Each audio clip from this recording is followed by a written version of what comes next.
Hey guys, what's up? It's Jimmy, and today we're going to be taking a look at two video games that some people regard as some of the best games not only in the Pokémon series, but in gaming as a whole. Let's dive right into Pokémon Gold and Silver for the Game Boy Color. But before we do that, how about we take a look at the development process and history of how these games came to be. Game Freak needed sequels to the extremely successful Pokémon Red and Green. Red and Green were released February 27, 1996, and Pocket Monsters 2, Gold and Silver, was set to be released somewhere near the end of the year in 1997. The games were going to be released on the Game Boy, and, like Red and Green, would be enhanced with the powers of the Super Game Boy. Some initial concept art of new Pokémon were shown in a gaming magazine called Micro Group. The art showed two unnamed trainers, one looks like the last trainer class, as well as three Pokémon. A weird Clefairy-looking creature with multiple feet that may have been the inspiration for Hitmontop, a tortoise which may have become Caracosta later in Generation 5, and Tyranitar. These games were looking pretty good. Screenshots were leaked from time to time, as well as the sprites for the upcoming 100 Pokemon from this generation. They didn't seem like much of a graphical upgrade from Red and Green, however, but they still looked good. But 1997 came and went, and the games weren't released. Then 1998 rolled around, and information about the games was released once again. This time it was that the 2 in the title was dropped, and the games would be released in 1999 for the Game Boy Color. With the help of a very smart marketing team, the hype for Pokémon Gold and Silver was getting larger and larger as the time passed. Many of the new Pokémon were shown in the anime, such as Ho-Oh in the very first episode, or Marrow, who was owned by Tracy. Donphan was owned by some guy in the first movie, Snubbull was in the Pikachu short, and heck, Lugia got its own movie and Slowking starred in it. New Pokémon weren't the only thing to get fans excited for the releases of Pokémon Gold and Silver. It was the new features that were announced to be in the games that added to the hype train. There was going to be a day and night feature, Pokémon genders, breeding, and a skateboard that could get you from places that you couldn't get to normally. However, this skateboard didn't make the final cut. At last, November 21st, 1999 hit and Japanese audiences finally got their hands on Pokémon Gold and Silver. And everywhere else in the world got them during or after the year 2000.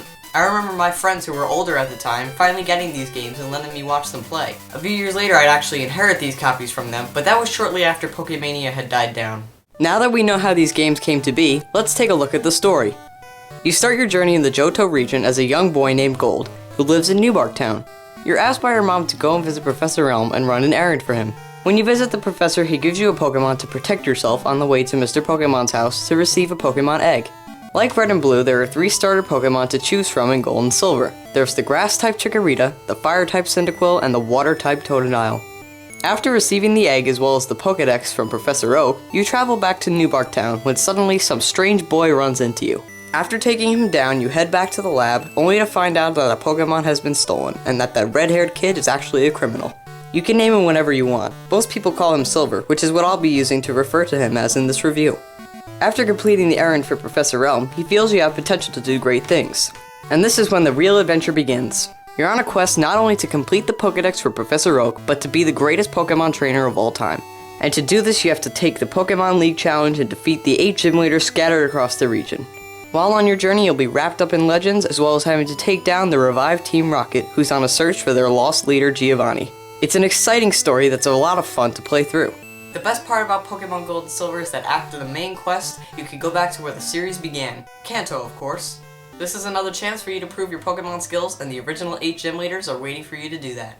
Pokémon Gold and Silver use the same game engine as Red and Blue, but they are far superior in terms of graphics and overall balance of the battling aspect. The games were built for the Game Boy Color and used the color palette to its full potential. Instead of the Pokemon sprites being 2 shades of one color, they were actually multiple colors, and each sprite looked sleek, solid, and finalized. And the environments are no longer one whole color. They actually have multiple colors and feel a lot more realistic. The day and night aspect that was added in these games isn't just for show. It had an actual impact on the gameplay. Pokemon like Hoothoot would only appear at night, and Pokemon like Espeon would only evolve from Eevee during the day. Speaking of Espeon, it's one of the many Pokemon that evolve when their friendship levels are maxed out. What's friendship, you might ask? It's when your Pokemon bond through you, basically by growing levels and giving it items. Remember the feature in Pokemon Yellow where you could see how much Pikachu liked you? That's where friendship was first introduced, only now it applies to more Pokemon and can cause evolution. In my review of Pokemon Red, Blue, and Yellow, I mentioned that Psychic types were way overpowered. I also mentioned that 2 new types were introduced in a later generation to help fix this problem of overpowered Psychic type Pokemon. Gold and Silver is where these 2 types debuted. These 2 types were the Dark and Steel types. Dark type moves were super effective against Psychic type Pokemon. Dark types also had a full immunity to Psychic type moves. Fighting types were super effective against dark types as well as against steel types.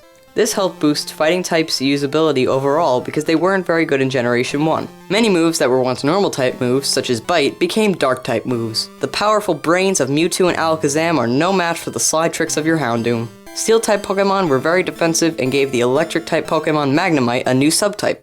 The music in Pokemon Gold and Silver is by far one of the best video game soundtracks ever. Not only does it have all of Red and Blue's amazing music, it has a bunch of new amazing songs of its own.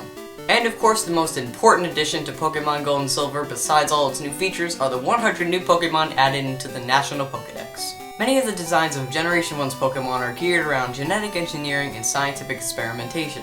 Generation 2's Pokemon focus more on nature, purity, and tradition.